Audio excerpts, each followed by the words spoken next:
Ataupun berkata pada maksi, pada cukai, pajak dan seumpama cukai dengan pajak. Terpegang limitanya adahu haqqus sultan.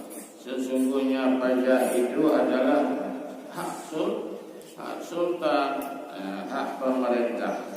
Muqtafidan dan dari tikir beserta dari tikir limitanya sesungguhnya adalah hak pada syariat. Penambah syariatnya harus mengambil cukai ataupun pajak pada orang muslim.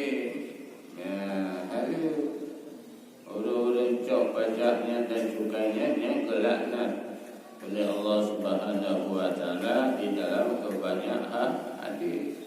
Hadis cok pajak harus dan pajaknya dan pajaknya pun harus sih.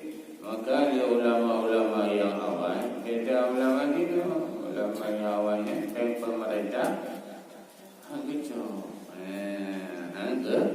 hangkicau. Maka di keberkatan para ulama-ulama awal.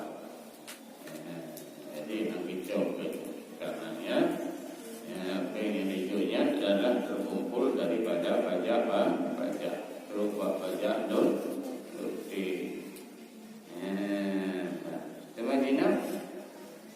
Dina yang subika, yang tawita dia